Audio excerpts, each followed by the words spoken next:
নমস্কার বন্ধুরা, সৌরভ ব্লগে আপনাদের প্রত্যেককে স্বাগত জানাই। আজকে আমরা একটি অন্য ধরনের ভিডিও নিয়ে এসেছি। হ্যাঁ বন্ধুরা, আজকে যেটা দেখতে পাচ্ছেন এটা ওয়াশিং মেশিন। এটা হচ্ছে এলজি স্মার্ট ইনভার্টার 7 kg, যেটা top loading full automatic washing machine. তো এই মেশিনটার যে প্রবলেমটা হয়েছিল, এই যে হাইড্রোলিক সিস্টেমটা আছে এই উইন্ডোটার, যেটা অটোমেটিক ক্লোজ হতো, সেটা কিন্তু নষ্ট হয়ে গিয়েছিল। এর ফলে খুব সমস্যা হচ্ছিল, নিজে নিজে অটোমেটিক এটা ক্লোজ হচ্ছিল না।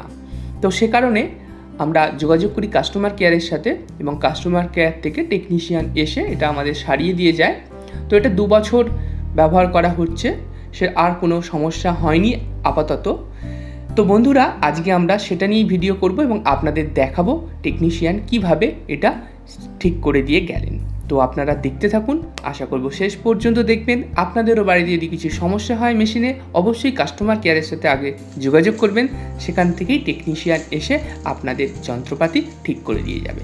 তাই বন্ধুরা, ভিডিওটি ভালো লাগলে বেশি বেশি করে শেয়ার করবেন, আর এই চ্যানেলে যদি প্রথম এসে থাকেন চ্যানেলটিকে সাবস্ক্রাইব করতে ভুলবেন না।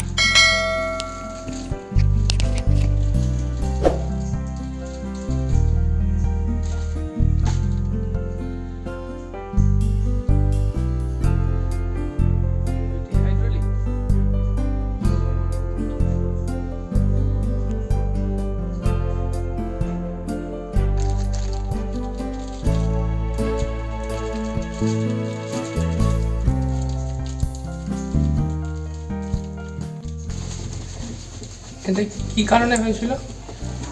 তেল তো তেল বেরিয়ে যেতে পারে, সকার ও আচ্ছা, সকারের তেল যদি তোমার বেরিয়ে সকার থেকে খেলতে পারে। হ্যাঁ, এর মধ্যে সকার অয়েল যেরকম থাকে সেটা একটা অয়েল থাকে, গ্যাসকেট থাকে। গ্যাসকেটটা যেটা রাবার থাকে, ওই গ্যাসকেটটা মানে রাবারটা খারাপ হয়ে গেছে, যার কারণে তেলটা বেরিয়ে গেছে।